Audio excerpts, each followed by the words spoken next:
हाल ही में जाने माने मोटिवेशनल स्पीकर और business coach doctor Vivek Bindra ने अपने YouTube चैनल पर टाइकून्स ऑफ इंडिया नामक एक नई सीरीज लॉन्च की।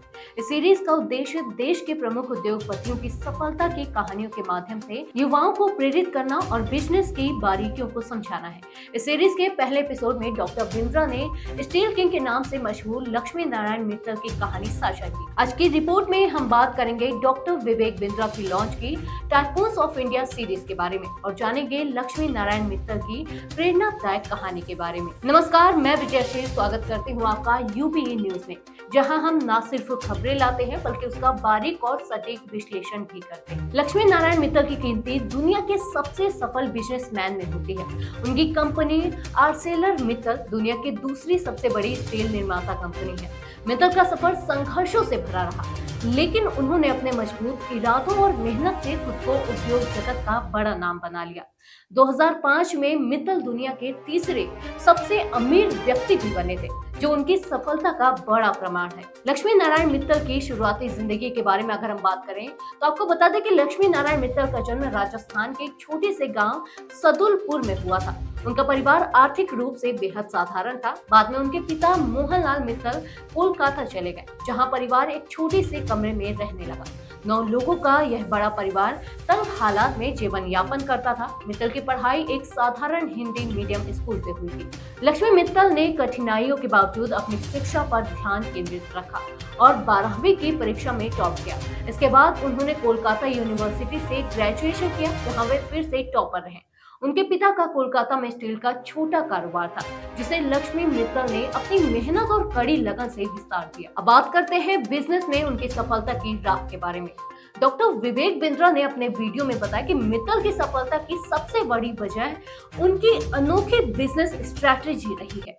उन्होंने हमेशा बर्बाद होती हुई कंपनियों को सस्ते दामों पर खरीदा और अपनी विशेषज्ञता का उपयोग करके उन्हें मुनाफे की कंपनियों में बदल दिया। लक्ष्मी मित्तल ने दुनिया भर में कई स्टील कंपनियों को तब खरीदा जब वे बंद होने की कगार पर थे। उनके पास इन कंपनियों को मुनाफे में बदलने का एक खास हुनर था। मित्तल ने अपने परिवार के स्टील कारोबार से शुरुआत की, लेकिन जल्दी ही उन्होंने अंतरराष्ट्रीय स्तर पर अपने बिजनेस का विस्तार करने का निर्णय लिया। उन्होंने 1976 में इंडोनेशिया में अपनी पहली स्टील मिल स्थापित की और यहीं से उनकी वैश्विक यात्रा की शुरुआत हुई। इसके बाद उन्होंने यूरोप, अमेरिका और एशिया के कई देशों में संघर्षरत स्टील प्लांट्स को खरीदा और उन्हें एक लाभकारी व्यवसाय में बदल दिया। डॉक्टर बिंद्रा ने बताया कि लक्ष्मी मित्तल की बिजनेस स्ट्रैटेजी में जोखिम लेने की हिम्मत और दूरदर्शिता सबसे बड़ी ताकत रही है। वे कमजोर कंपनियों को सस्ते दामों में खरीदते थे और अपनी विशेषज्ञता और टीम की मेहनत से उन्हें मुनाफे में बदल देते थे। यही कारण है कि आज मित्तल स्टील दुनिया की सबसे बड़ी स्टील कंपनियों में से एक है। बात करते हैं लंदन में बसे लक्ष्मी मित्तल की। पिछले 30 सालों से लक्ष्मी नारायण मित्तल लंदन में रह रहे हैं। उनके पास दुनिया भर में स्टील इंडस्ट्री का एक विशाल नेटवर्क है, लेकिन उनका मुख्यालय लंदन में है। मित्तल ने लंदन में एक आलीशान जीवन स्थापित किया है, लेकिन उनकी जड़ें अब भी भारतीय मूल्यों और संस्कारों से जुड़ी हैं।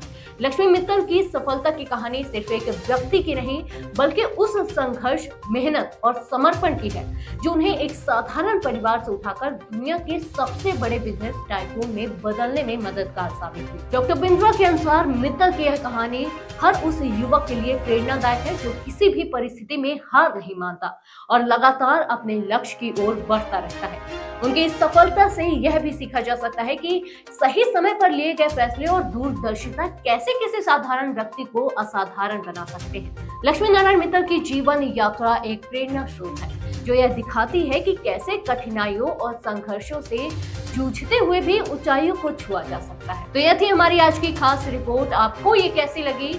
अपने विचार हमसे साझा करें। वीडियो को लाइक, शेयर करें, साथ ही चैनल को सब्सक्राइब करें।